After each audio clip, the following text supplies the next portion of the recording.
No matter how majestic, you can't marry a horse. But this horse has got beautiful. I perceive there to be gatekeepers of the comedy industry. They're not who you think they are. You're your own gatekeeper. My first passion was cocktail bartending. My goal was to get to manager of a restaurant, and I finally got it. And then there was a point where my area manager, he asked me, you're giving 60% of your time to us, 20% to comedy and 20% to music. And we want you to give 100% to us. And I just thought, no.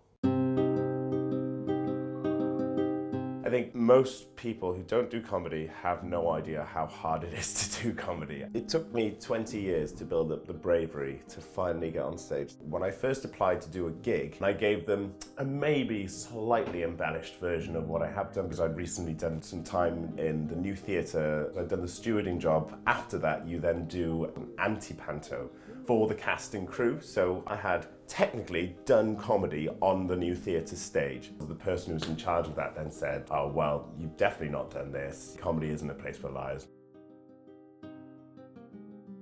A lot of comedians have had hurt, but haven't we all? When I was younger, I didn't have many friends because I was different. Your experiences as a child, they're what make you into who you are as an adult. It will definitely become part of my comedy though. When you go up on stage, people don't know you. You have to spend the first minute or two telling them who you are through your jokes, through stories, so that they can trust you. So that if you say a joke that's slightly edgy, they're gonna go, oh, he doesn't actually want to murder a bird, he's just joking about it.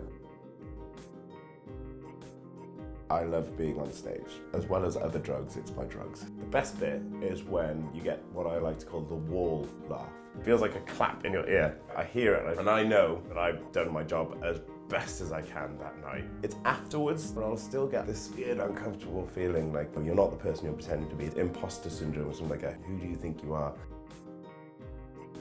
You never learn anything from the good gigs. Some of the earlier gigs I did were some of the best, probably because I was so naive. You can stumble your way, you can fall into a good gig, but then you have to really learn the craft. There's that old adage, it takes 10,000 hours to become an expert at something. And what I add to that is it takes 10,000 hours to be good at something, and that's really hard to do when you can only do it 5 minutes at a time.